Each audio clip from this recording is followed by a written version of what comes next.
Bismillahirrahmanirrahim. Assalamualaikum warahmatullahi wabarakatuh. Innal hamdalillah nahmaduhu ta'ala wa nasta'inuhu wa nastaghfiruh wa na'udzu billahi min shururi anfusina wa min sayyiati a'malina may yahdihillahu fala mudilla lahu wa may yudlil fala hadiya lahu. Asyhadu an la ilaha illallah wahdahu la syarika lahu wa asyhadu anna Muhammadan 'abduhu wa rasuluh.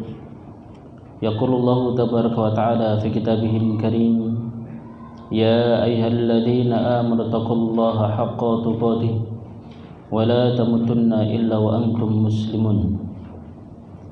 Wa qala aidan, ya ayyuhalladzina amanu taqullaha wa qulu qawlan sadida yuslih lakum a'malakum wa yaghfir lakum dhunubakum wa may yuti'illaha wa rasulahu faqad faza fawzan 'azima.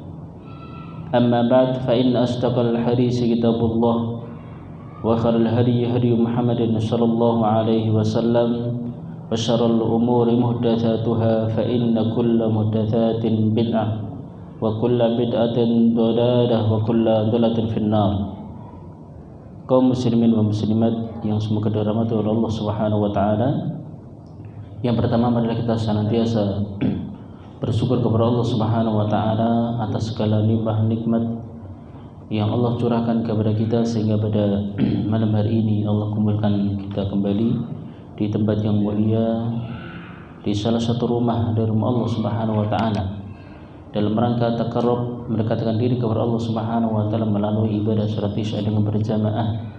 Kemudian kita lanjutkan bersama-sama mengkaji, belajar tentang hadis Nabi sallallahu alaihi wasallam. Semoga semua ini menjadi pemberat kebaikan pada yaumul qiyamah. Tapi kita lanjutkan, kita sampai hadis yang ke-47.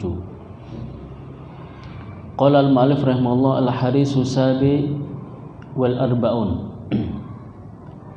anil Miqdad ibni Ma'di Karib qala sami'tu Rasulullah sallallahu alaihi wasallam yaqul ma mal adamiyun wi'aan syarran min batnin bihasbi ibni adam akalatun yukimna sulbahu fa in kana la mahalata fa thuluthun li ta'amihi wa thuluthun li syarabihi wa thuluthun li nafsihi. Rawi Imam Ahmad wa Tirmidzi wa Nasa'i wa Ibnu Majah wa qala Tirmidzi hadisun hasanun.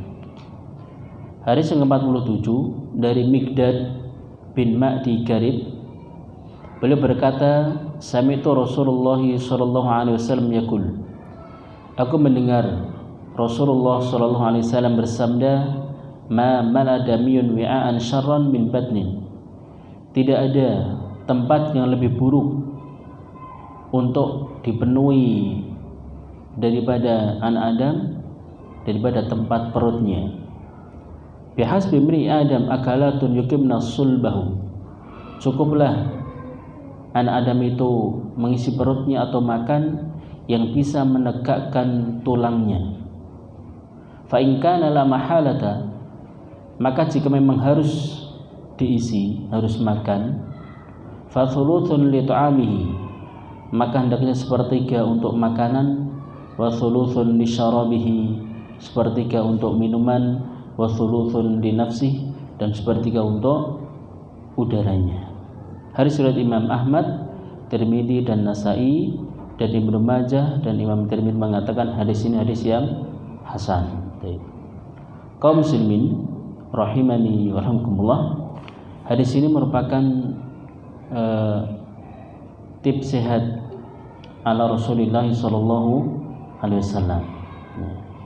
Ibnu Rajab al-Hambali beliau mengatakan hadzal hadis wa aslun jami'un li usuli tibbi kulliha. Hadis ini merupakan pokok yang sangat mencakup bagi para dokter seluruhnya. Dalam masalah kesehatan, maka merujuknya adalah hadis ini. Sehingga di sana ada diriwayatkan ada seorang dokter bernama Ibnu Masiwai. Ketika membaca hadis ini dalam kitab kitab Abi Khuthaimah, beliau mengatakan law ista'malan nasu hadhil kalimat salimu minal amrad wal asqam. Seandainya manusia itu menggunakan kalimat ini, menggunakan pokok ini, menggunakan hadis ini, tentu mereka akan selamat dari berbagai macam penyakit. Dari berbagai macam penyakit. Karena di antara sebab timbulnya berbagai macam penyakit itu karena perut itu penuh dengan isi, makan selalu kenyang. Dan juga beliau mengatakan wala ta'alat marisatan wadakakin as-sodaliyah. Seandainya mereka betul-betul memperhatikan dari sini, sehingga mereka selamat dari berbagai macam penyakit, dan rumah sakit itu akan kosong, karena nggak ada penghuninya. Berdasarkan ketika betul-betul mereka memperhatikan tentang bagaimana mengisi perutnya. Wa inna ma qala hadza li an asla kullu da'in at-takhattum. Kenapa beliau mengatakan seperti ini? Karena pokok semua penyakit itu adalah ketika perutnya terus berisi, terus kenyang. Kaum muslimat rahimani wa rahimakumullah. Maka ini menunjukkan bahwa bagaimana seseorang betul-betul memperhatikan bagaimana makannya. Boleh seorang itu makan, tapi tidak berlebih-lebihan. Sebagaimana firman Allah Subhanahu wa taala, ya ayyuhalladzina amanu kulu washrabu wa la tusrifu. Makan dan minumlah tapi jangan berlebih-lebihan. Akan kita baca bagaimana para ulama zuhudnya mereka tentang perkara makan ini. Imam Syafi'i rahimahullah taala beliau mengatakan ma sabitu mundu sita asrah sana illa sab'atan itrahtuha lianna sab'a yuthqilul badan wa yuzilul fatan wa jilibun naum wa yud'afu sahibuhu anil ibadah. Imam Syafi'i mengatakan ma sabitu, tidaklah aku pernah kenyang selama 16 tahun kecuali sekali, itu pun aku ingin mengeluarkannya. Ini Imam Syafi'i, tidaklah beliau kenyang selama 16 tahun kecuali sekali, itu pun beliau ingin mengeluarkannya. Li'anna sab'a yuthqilul badan, karena kalau orang itu senantiasa kenyang itu akan yuthqilul badan, badannya terasa berat. Yuzilul fatana, menghilangkan kecerdasan. Wajribun naum, dengan kenyang maka akan datang yang namanya rasa ngantuk tidur. Wa yad'afu sahibuhu anil ibadah, dan akan membuat lemah dari beribadah kepada Allah Subhanahu wa taala. Ini Imam Syafi'i yang masyhur, seorang imam yang beliau hafal Al-Qur'an sebelum usia 10 tahun. Ternyata beliau, bagaimana cara hidup beliau, cara makan beliau, tidak pernah kenyang selama 16 tahun kecuali sekali, itu pun ingin beliau keluarkan. Karena memang efek dari ketika seorang itu perutnya senantiasa kenyang, di antara akibatnya seperti itu, badan terasa berat, menghilangkan kecerdasan. Kalau orang yang namanya kenyang itu pasti datang yang namanya ngantuk. Kemudian juga itu akan menimbulkan berbagai macam penyakit. Mungkin kita pernah merasakan ketika kita sedang berpuasa kemudian berbuka dengan bukanya sampai kekenyangan, apa yang terjadi? Perutnya sakit. Dan apalagi Allah musta'an, sekarang banyak berbagai macam penyakit, penyakit gula, penyakit ini dan itu, karena dari sisi pola makan yang tidak teratur, sehingga timbul berbagai macam penyakit. Ini ma'asyiral muslimin rahimakumullah.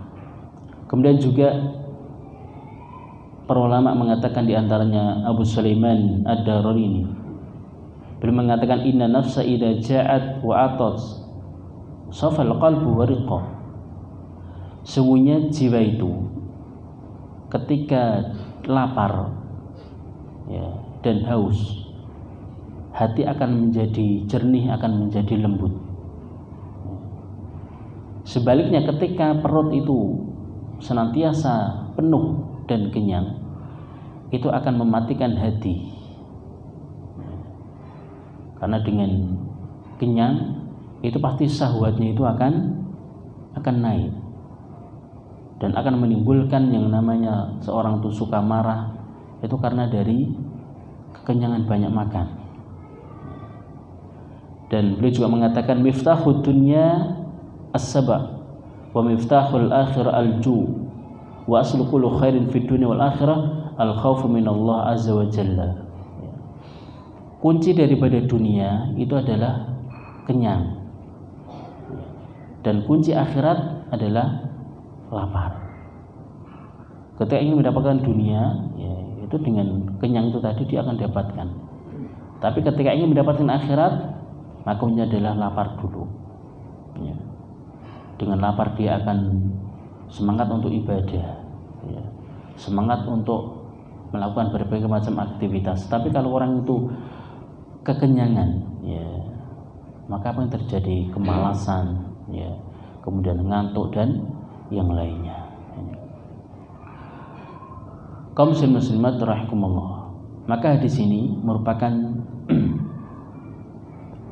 cara bagaimana seorang itu bisa sehat, ya, tentunya dengan melakukan sebab tadi.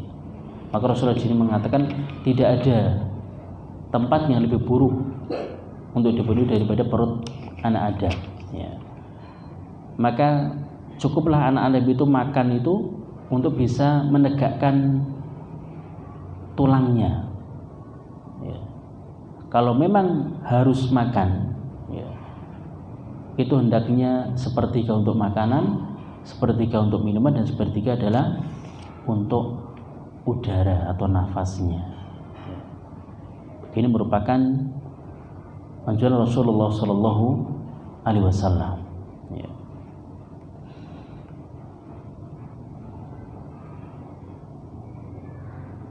Kemudian bagaimana kehidupan Rasulullah Sallallahu Alaihi Wasallam? Ya. Dalam hadis dari Aisyah radhiallahu anha, riwayat Imam Bukhari dan Muslim, "Ma sab'alu Muhammadin sallallahu alaihi wasallam mundu qadimal Madinah min khubzin burrin thalatha layalin taba'an hatta qubida." Tidaklah keluarga Nabi Muhammad sallallahu alaihi wasallam itu kenyang sejak datang ke kota Madinah, kenyang dari roti burrin, roti yang terbuat dari gandum, selama 3 hari berturut-turut. Itu tidak pernah, ya. Ini Rasulullah sallallahu alaihi wasallam bahkan dalam hadis selama 3 bulan beliau tidaklah makan dan minum kecuali al-aswadan, kecuali kurma dan air putih. Ini kehidupan Rasulullah Sallallahu Alaihi Wasallam. Dalam hadis yang lain dari sahabat Abu Hurairah radhiallahu anhu, "Ma sabi'a Rasulullah Sallallahu Alaihi Wasallam min ta'amin 3 ayamin hatta qubida." Tidaklah Rasulullah Sallallahu Alaihi Wasallam kenyang dari makanan 3 ayamin, selama 3 hari berturut-turut sampai beliau wafat. Dalam hadis yang lain, "Masaba'a Rasulullah sallallahu alaihi wasallam min khubzin sya'irin yaumaini mutatabi'aini hatta qubida." Tidaklah Rasulullah itu kenyang dari roti yang terbuat dari gandum selama yaumaini mutatabi'ain, selama 2 hari berturut-turut sampai beliau wafat. Ini kehidupan Rasulullah sallallahu alaihi wasallam, ya. Begitu pula bagaimana sahabat Umar, ya, radhiyallahu anhu, dalam hadis riwayat Sahih Muslim, an Umar anhu khataba fa dzakara ma asaban nas min ad-dunya fa qala laqad ra'aitu Rasulullah sallallahu alaihi wasallam yudillu al-yawm yasli ma yajidu daqlan. Bahwasanya Umar Ibnu Khattab radhiyallahu anhu ketika beliau berkhutbah, maka beliau menyebutkan ma'asaban nas, manusia tertimpa dari musibah di dunia ini, maka tidak lain dan tidak bukan itu diantaranya adalah ketika mereka memenuhi syahwatnya, memenuhi syahwat perutnya. Maka ketika seorang itu makan, hendaknya betul-betul memperhatikan efek daripada seorang itu senantiasa perutnya penuh dengan isi, yaitu terlalu kekenyangan. Sufyan Ats-Tsauri beliau mengatakan, "Qul ma syi'ta wa la tasrab. Fa idza lam tasrab lam yajika an-naum." Sufyan Ats-Tsauri beliau mengatakan juga, makan ma syi'ta, apa yang kau keinginkan, wala tasrab, tapi jangan minum. Fa idza lam tasrab lam yajika an-naum. Jika engkau tidak minum, maka engkau tidak akan bisa tidur. Maknanya ketika sangat berlebihan dalam hal minum, maka apa yang terjadi? Yaitu tadi, dia akan kekenyangan dan akhirnya dia akan malas dan banyak tidurnya. Sebagian para salaf mengatakan kana sababun yata'abbaduna fi Bani Israil. Para salaf mengatakan dahulu seorang pemuda atau para pemuda itu yata'abbaduna. Mereka adalah orang-orang yang ahli ibadah, rajin dalam beribadah kepada Allah Subhanahu wa taala dari kalangan Bani Israil.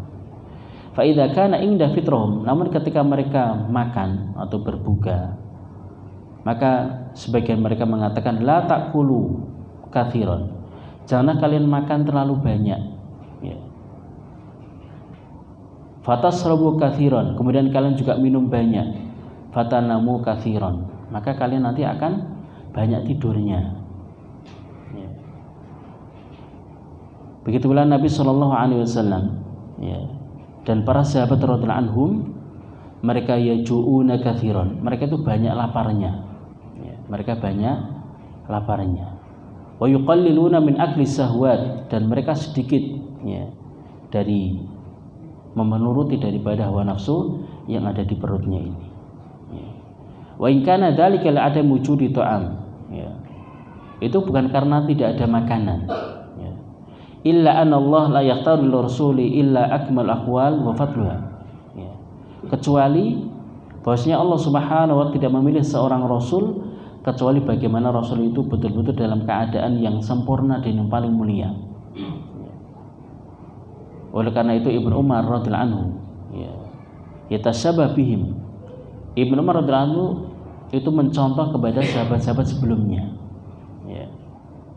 dalam hal makan.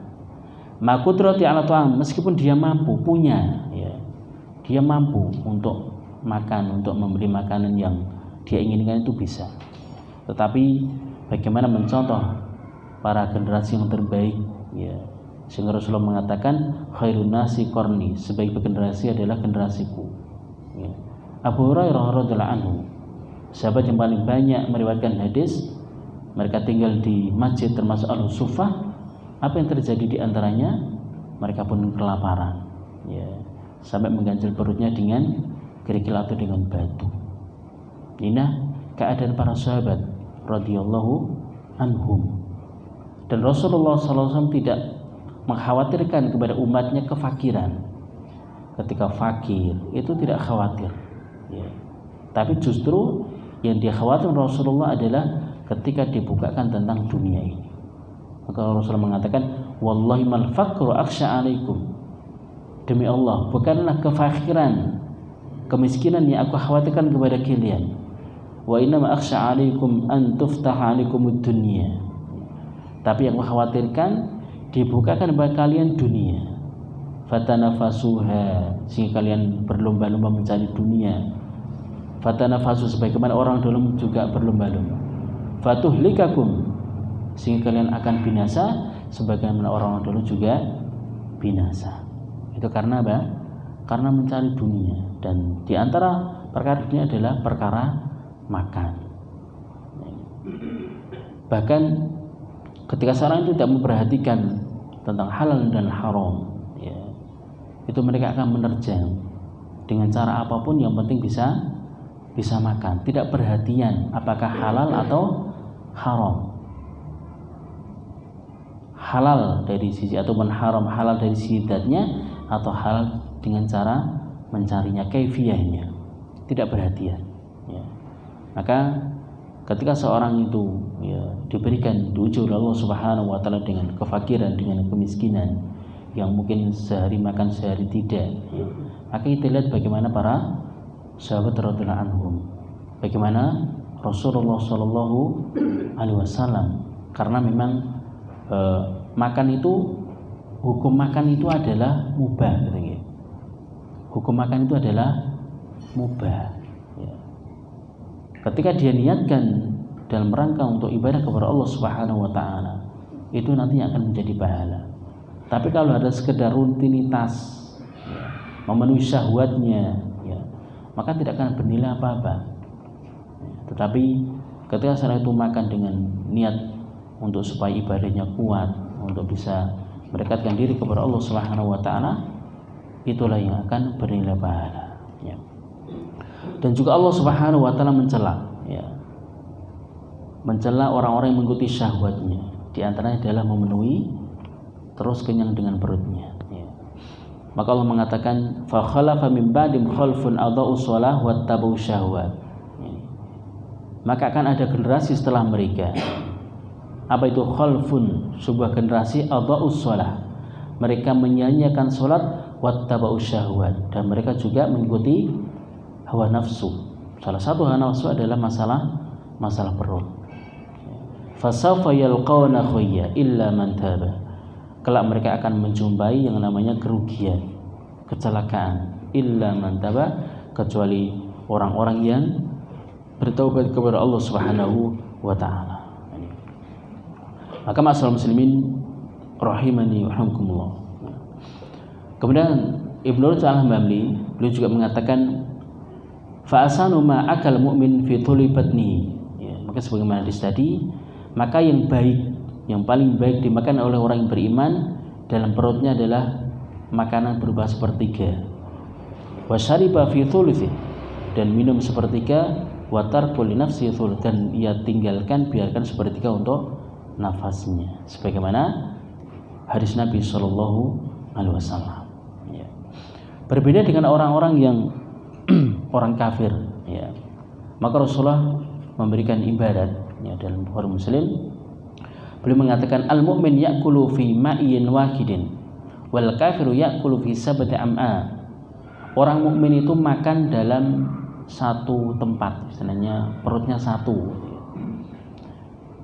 Wal kafir ya'kulu fi sab'ati am'a. Adapun orang kafir itu makan dengan berarti 7 perut ya, sehingga mereka banyak makannya. Maknanya apa? Hendaknya orang beriman itu makan dengan adab dari sisi apa yang dia masukkan, berapa ukurannya ya. Fa ya'kulu ma'in wahidin, maka hendaknya dia makan ya dengan kadar ukuran yang ya, 1 perut tadi. Dan yang namanya perut itu terbatas ya kan? Perut itu terbatas, sebagaimana orang yang beriman ya, fayaqulu fi ma'in wahidin, dia akan makan dengan perut yang satu tadi secukupnya untuk bisa menegakkan tulangnya. Wal kafiru yaqul bi maqdha syahwat wasyarah wal nam. Ada orang-orang kafir, mereka makan dengan memenuhi syahwatnya, memenuhi ya, keinginannya ya, sehingga mereka makan apapun, berbagai macam makanan dia makan ya.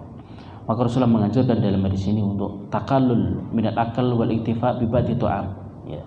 Maka Rasulullah menganjurkan untuk makan yang secukupnya ya, dengan bagian makanan ya, dan tidak makan dengan berbagai semua jenis makanan ya, dimasukkan ke dalam perutnya ya.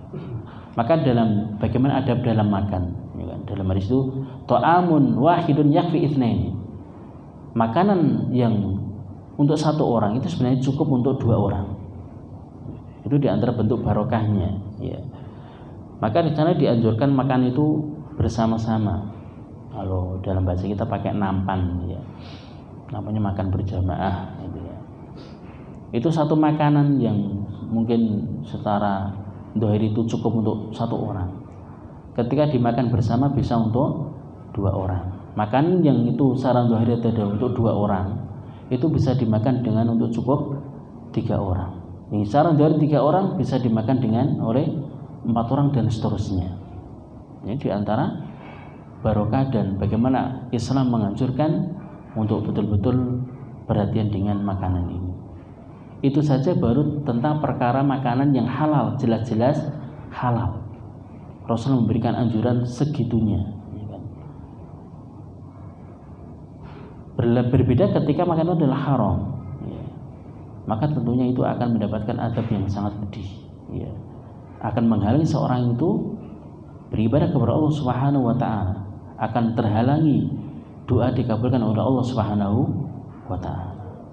Makanan yang halal saja Rasulullah pun memberikan anjuran sedemikian rupa seorang itu dalam hal makan, bagaimana betul-betul tidak sampai kenyang. Sekali 2 kali boleh, tetapi kalau terus-terusan maka akibatnya banyak, akan membuat seorang itu malas dalam beribadah, akan mengikuti hawa nafsunya, akan menghilangkan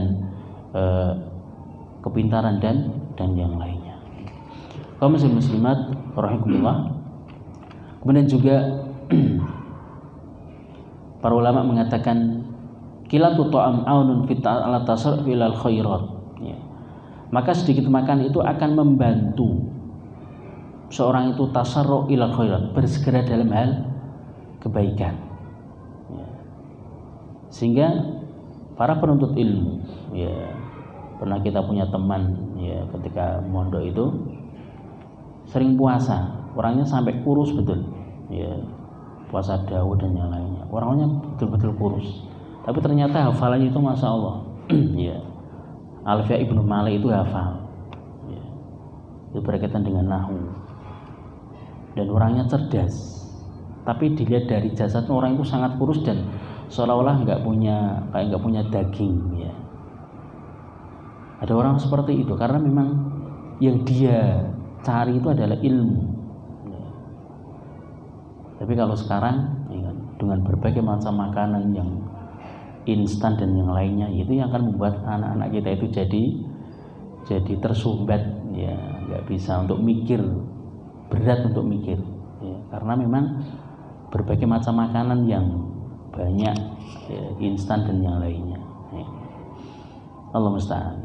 Jadi memang efek daripada makanan atau minuman ketika tidak diperhatikan adabnya itu akan berpengaruh sangat besar sekali. Maka kaum muslimin rahimakumullah, ini diantara hadis yang ke-47. Kemudian faedah dari hadis ini pertama adalah hendak seorang itu makan dengan adab. Anjuran Rasulullah SAW untuk makan dengan adab. Apa diantaranya? Adalah makan yang secukupnya, yang bisa menegakkan tulangnya. Kalau memang harus makan, hendaknya dibagi 3. Sepertiga makanan, sepertiga adalah minuman, sepertiga untuk nafasnya. Itu kalau memang harus. Tapi pada intinya iktifa, mencukupkan seorang itu makan yang bisa menegakkan apa? Tulangnya untuk hidup, misalnya seperti itu. Kemudian di antara faedah kedua adalah kehidupan Rasulullah Shallallahu Alaihi Wasallam itu sangat sederhana. Kehidupan Rasulullah itu sangat sederhana, karena beliau menganjurkan betul-betul dalam hal adab makan itu secukupnya saja, tidak berlebih-lebihan. Kemudian faedah selanjutnya adalah bahwasanya orang-orang yang mengikuti hawa nafsu, dalam hal ini adalah mengikuti nafsu perutnya, makan dan makan, maka dia akan mendapatkan efek negatifnya, entah itu tidak bermanfaat atau akan kehilangan hal-hal yang lebih bermanfaat. Seorang dengan makan terlalu kenyang setiap hari, maka tentunya akan waktu yang banyak hilang, karena dia malas, dia mungkin banyak tidurnya, sehingga tidak mendapatkan apa-apa. apalagi seorang santri gitu ya. Seorang santri yang dia mondok, yang dia pikirkan di benaknya cuma makan dan makan ya. Yang dia makan, ya dapatkan ya tidak maksimal, karena pondok itu bukan tempat penggemukan kan itu.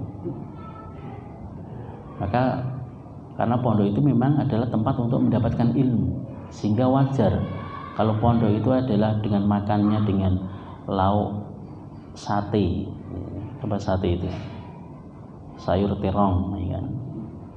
Itu tahu tempe, oseng-oseng, itu suatu hal yang biasa, hal yang wajar. Karena memang namanya pondok itu bukan untuk penggemukan. Ya. Kalau ingin penggemukan ya di restoran, ya kan gitu. Maka ini pentingnya berkaitan dengan hari sini, pola makan yang dengan pola yang sebagaimana Rasulullah itu akan mendatangkan kesehatan ya, dan juga hal-hal yang positif yang sangat banyak sekali. Yang mungkin ini dapat kita sampaikan pada malam hari ini, mudah-mudahan bermanfaat. Mungkin banyak khilaf dan kekurangan, kami mohon maaf yang sebesar-besarnya. Wa akhiru da'wana subhanaka bihamdik asyhadu an la ilaha illa anta astaghfiruka wa atubu ilaik. Assalamualaikum warahmatullahi wabarakatuh.